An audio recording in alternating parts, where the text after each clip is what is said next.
Hello everyone, আসসালামু আলাইকুম। কেমন আছেন আপনারা সবাই? আশা করি নিশ্চয়ই ভালো আছেন। আমি আপনাদের দোয়ায় আলহামদুলিল্লাহ ভালো আছি। আজকে চলে যাব কাঁঠাল বাগানে। কাঁঠালের এঁচড় রান্না করব তাই। তো এই তো আমাদের কাঁঠাল গাছ এখানে আছে, আরও আছে।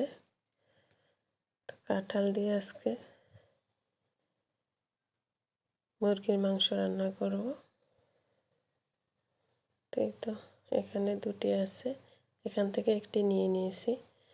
এগুলো হয় কি 12 মাসে কাঁঠাল বলে এটাকে, এটা সিজন ছাড়া। তো রমজান তো চলেই আসছে, তো রমজানের আগে একটু কাঁঠালের এঁচড় খেয়ে একটু স্বাদ নেই। এই সিজনে আসলে কাঁঠাল খেতে কিন্তু দারুণ লাগে। গ্রীষ্মকালের থেকে এই 12 মাসে কাঁঠাল খেতে বেশি মজা লাগে। তো এখন হয়েছে কাঁঠালটা আমি কেটে নেব। তবে গ্লাভস পরে নিতে হবে, আর গ্লাভসে একটু তেল মেখে নিতে হবে, তাহলে আর হাতে লাগবে না। কাঁঠালে অনেক আঠা থাকে। তো এরকম করে আমি সবগুলো কেটে নেব। আরও একটা কেটে দেখিয়ে দিছি।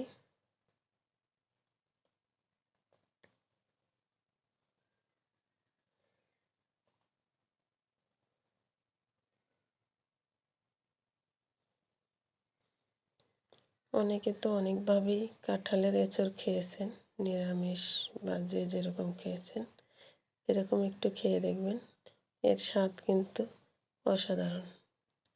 তো এখন সবগুলো কাঁঠাল আমার খোসা ছাড়ানো হয়ে গেছে, কেটে নিলাম। এখন ধুয়ে পরিষ্কার করে একটা প্যানে নিয়ে চুলায় বসিয়ে দিলাম। তারপরে দিয়ে দিলাম অল্প একটু হলুদ, চুলাটা অন করে দিলাম, ঢেকে দিলাম। এই তো সিদ্ধ হয়ে গেছে, 50% সিদ্ধ হয়ে গেছে। বাকিটা রান্নার সময় সিদ্ধ করে নেব। এখানে মশলা নিয়েছি পেঁয়াজ, আদা, টমেটো, মৌরি, শুকনো মরিচ, কাঁচামরিচ, এলাচি, দারুচিনি আর হলো রসুন। তো এগুলো আমি ভালো করে ব্লেন্ড করে নেব। ব্লেন্ড করা হয়ে গেছে। এখান থেকে অর্ধেকটা আমি এই মাংস ম্যারিনেট করব, বাকি অর্ধেকটা দিয়ে রান্না করব। ম্যারিনেট করে রেখে দিলাম 20 মিনিট। এখানে রান্না বসিয়ে দেব। তো প্রথমে হয় কি, প্যানে এই মশলাটা আগে একটু তেল ছাড়া একটু পানি শুকিয়ে নিতে হবে। এটাতে অনেক পানি থাকে, কারণ এগুলো ব্লেন্ড করছি তো এই জন্য।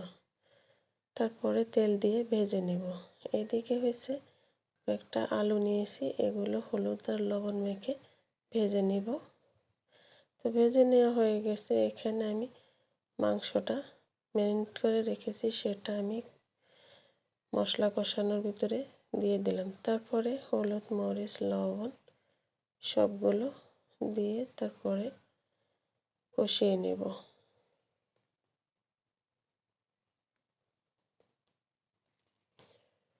এখানে আলুটা লাল লাল করে ভেজে কষানো মাংসর সাথে দিয়ে দেব, কাঁঠালের সাথে।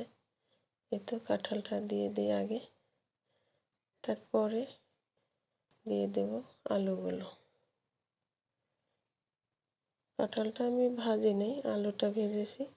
আর তারপরে পরিমাণ মতো পানি দিয়ে দিব, দিয়ে দিলাম গরম মশলা, আর দিয়ে দিলাম কাঁচা জিরার গুঁড়ো। এখন দিয়ে দেব ভাজা জিরের গুঁড়ো, তারপরে ধনে পাতা। রান্না প্রায় শেষ।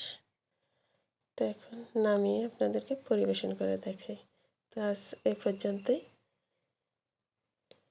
কেমন লাগলো রান্না কমেন্টে জানাবেন।